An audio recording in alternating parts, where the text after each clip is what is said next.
నాకు 2 ఎకరాలు ఉన్నది. రుణమాఫీ అయిందా? ఏడైంది. ఎంత ఉన్నది రుణం? 2 ఎకరాలు ఉన్నది. ఏది లేదు, పైసలు లేవు, ఏం లేవు. నాకు 2,000 పింఛన్ వస్తుంది. పింఛన్ అంటే నా కొడుకు కొలువు ఉన్నాడు పోలీసులా, ఆయన దాంట్లోకి నాకు వేస్తారు. మీకు పింఛన్ రాదా మరిగా? రాదు, ఆయన ఇస్తాడు కదా, ఆయన దాంట్లో కట్ చేసుకొని ఇస్తారు నాకు అట్లా. గ్యాస్ లేదు, ఏది లేదు. ఎట్లున్నది మరి కాంగ్రెస్ పాలన? ఏం మంచిగా ఉన్నది, ఏం మంచిగా లేదు. మరి మంచిగా అంటారు వాళ్ళంతా. ఎవరన్నారు? కేసీఆర్ కంటే మంచిగా ఏం మంచిగా లేదు సారు, ఏం లేదు. కేసీఆర్దే మంచిగా ఉన్నది. కేసీఆర్దే మంచిగా ఉన్నాడు, ఆయనే మంచిగా చేసిండు. ఇప్పుడు కూడా ఆయనే నమ్ముకుంటాం మేము. భూమి పైసలు వేస్తుండే, పింఛన్ ఇస్తుండే. అవే 216 రూపాయల పింఛని. ఎక్కడ పోయినా అదే బస్ ఫీర్ చేసిండు ఆడోళ్ళకు. ఎందుకు ఎక్కుదు రోజు? రోజు అటు ఇటేమన్నా తిరగడానికి లేకపోతే ఓనికో ఎక్కడికన్నా పోయినాడు ఎక్కుతా. గీడికే మాసనపల్లికే ఏడుకొని అంతే. అక్కడ ఎక్కడ మేమే ముసలి వాళ్ళం. మా అమ్మగారు తనకి ఎందుకు పోతాం? ఏం బాబు వస్తే సావాదకు వస్తాం, లేకుంటే లేదు. గది ఒక్కటి పీరు చేసిండు ఆయన, కానీ ఏం మంచిగా చేయలేడు మాకైతే. ఇందిరమ్మ రాజ్యం ఇట్లనే ఉంటుందా మరి? ఎట్లుంటుంది ఇందిరమ్మ రాజ్యం? ఇందిరమ్మ రాజ్యం మంచిగానే ఉంటుంది. ఏమవుతుంది మరి? చంద్రబాబు ఆయన మంచిగానే చేసిండు. కేసీఆర్ ఇందిరమ్మది కూడా మంచిగానే ఉన్నది సారు. బాగానే ఉండే సార్. ఇప్పుడు మాత్రం ఇంకా ఆయన ఇచ్చిండు, ఫ్రీ బస్సులు ఎక్కి తిరుగుతున్నాం. ఇప్పుడు 3 సంవత్సరాలు అవుతుంది మా ఆయన చనిపోయి, పింఛన్ లేదు, ఏం లేదు. వస్తున్నది కొత్తగా అప్లై చేయండి అని అన్నారు, కానీ 3 సంవత్సరాల నుంచి అప్లై చేసిన పింఛన్లు కూడా రాలేదు. మళ్ళా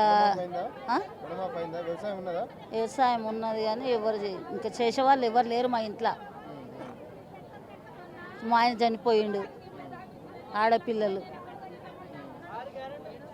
ఇట్లా ఉన్నది. ఇప్పుడు అయితే ఆయన చెప్పిన హామీలు ఏవి జరగలేవు. పంట నష్టం పైసలు వాళ్ళు లేదు.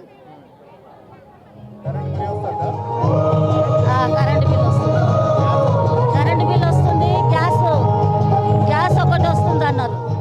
గ్యాస్ ఒకటి అదే 850 ఇస్తున్నాము, తర్వాత పైసలు అకౌంట్లో పడతాయని అంటున్నారు. మాకు ఆయన కేసీఆర్ ఉన్నప్పుడే మంచిగా ఉంది. అట్లా ఏం లేదు, ఎందుకంటే మాకు అర్థమవుతుంది కదా.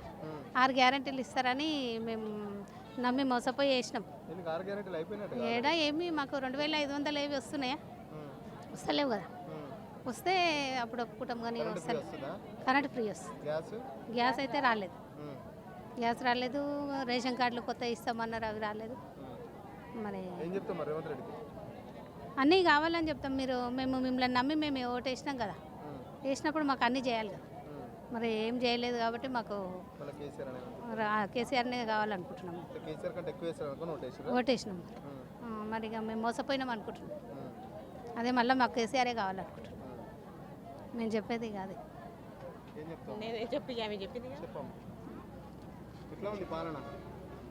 ఏం చెప్తాం సార్, అట్లనే ఉంది. ఇక ఏం మంచిగా ఉంది సార్, ఏం మంచిగా లేదు. ఇంతకుముందు కేసీఆర్ ఉన్నప్పుడే అన్నీ బాగున్నాయి. మాకైతే నీళ్ళకి చాలా ప్రాబ్లం ఉండే. ఇప్పుడు వచ్చినాక ఏం చేయలేడు. నల్లలు కానీ, రోడ్లు కానీ, మా ఇంటి సైడ్ అన్నీ ఏవి బాగలేవు. ఈ ఊర్లోనే బాగాలేవనుకో, ఏం చేస్తలేడు. ఏం వస్తలేవు. అసలు గ్యాస్ అన్నాడు, గ్యాస్ కూడా ఎవరికి వస్తలేవు. ఎవరికో ఒక్కరికి వచ్చినాయి కానీ ఎవరికి కూడా పైసలు పడతలేవంట. ఏం రాలేవు అవన్నీ. రైతు బంధు కూడా రాలేదు. 15,000 కాదు, మాకు 10,000 కేసీఆర్ ఉన్నప్పుడు కరెక్ట్ టైంకి వస్తుండే. మాకు ఇప్పుడు 10,000 లేవు. 15,000 అన్నాడు, కనీసం 10,000 కూడా లేవు.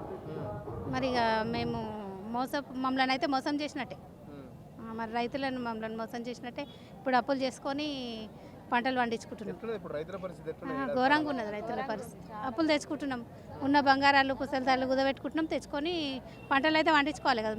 మేము బతకాలంటే మరి మేము వ్యవసాయమే మాది. మరి రైతు బంధు వచ్చేటప్పుడు మాకు టైంకి వస్తుండే, అవి తీసుకుపోయి మందులు కూళ్ళు పెట్టుకొని చేసుకుంటుంటాం. ఇప్పుడు బంగారాలు కుదబెట్టుకొని, పుస్తకాలు కుదబెట్టుకొని తెచ్చుకొని చేసే పరిస్థితి అయింది మాకు. మరి అందుకే కేసీఆర్ ఉన్నప్పుడే మంచిగా ఉండే అనుకుంటున్నాం.